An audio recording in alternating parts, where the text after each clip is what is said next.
I wish to start by saying that one of my favorite books is Good Girls Never Get the Corner Office.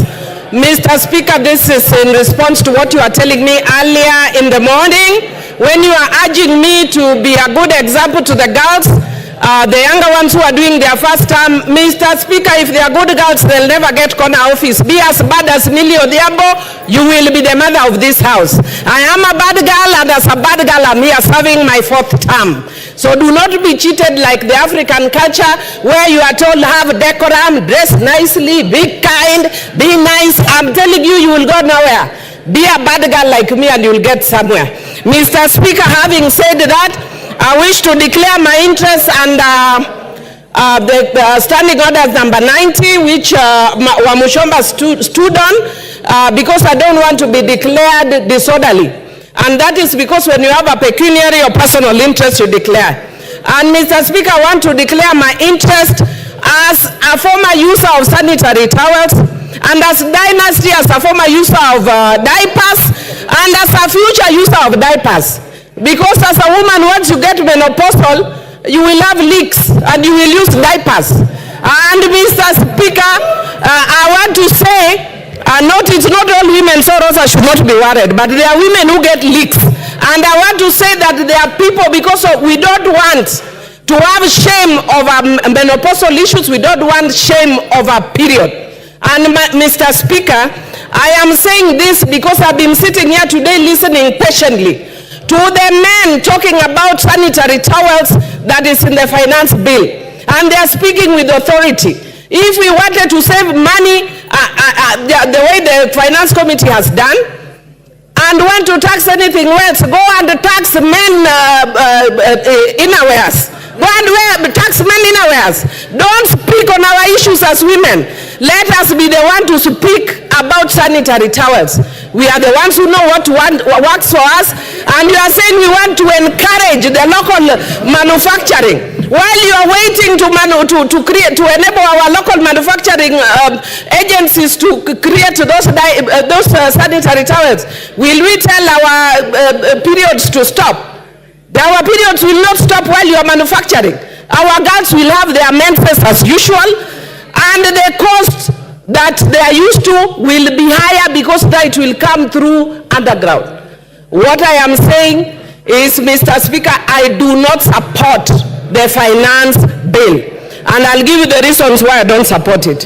One, I don't support it because it's devoid of a strong policy underpinning. Number two, I don't support it because it's not premised on a better model, but on a beta model. The KK government told us that their things are premised on BETA, but increasingly we are seeing it premised on BITTER, beta model. That's why I not support it. And Mr. Speaker, the other reason I will not support it, it's because it encourages opulence. Look at how much money I have. Look at the price of my watch. It's a 5 million watch, and I'll explain why, Mr. Speaker. So do not be in a hurry to ask me to explain. I'm going to explain. Mr. Speaker, number one, the one I've talked about, the tax system that is devoid of a strong policy underpinning or premised on a flawed policy underpinning. I will give you the example of the eco-levy that seeks to strike a balance between the economy and ecology but fails miserably to do that.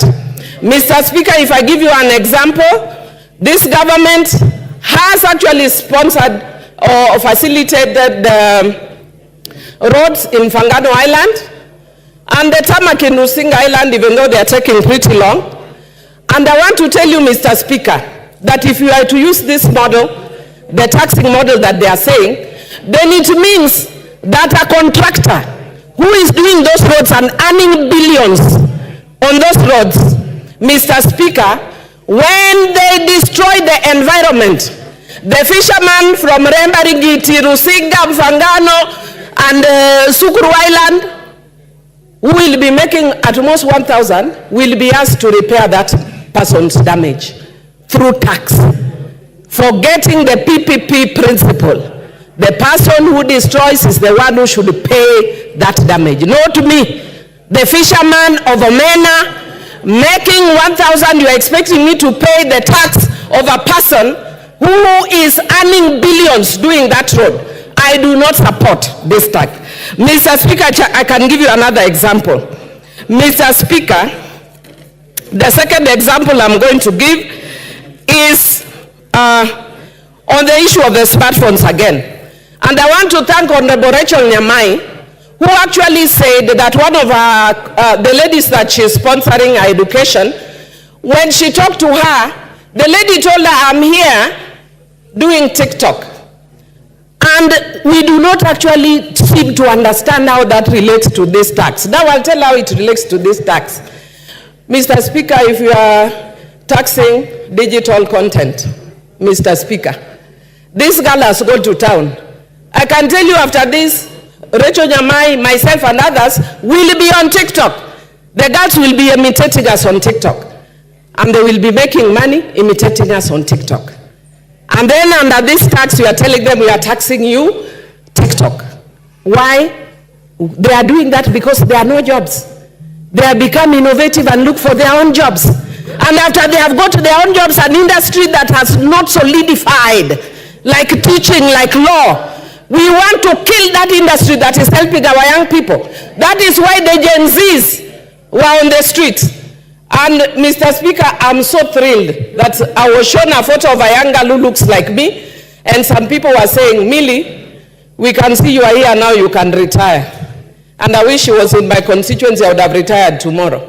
And Mr. Speaker, yesterday, my own niece, who I am the one who was raised since she was in primary school, she's lived in my house. I was with her. And I tried all the means to try and divert her attention from what was going.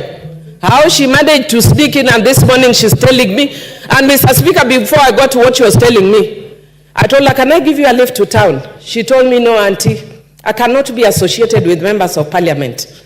Your generation, you have messed this country. We have to fix it. Gen Z. If we do not take Tuesday, Super Tuesday, as a wake-up call as a country, I don't know what else will take up as a wake-up call as a country.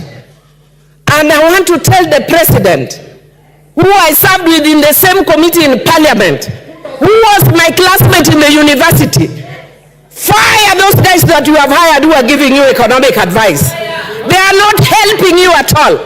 How do you even imagine bringing something like taxing bread, even if it is as a joke?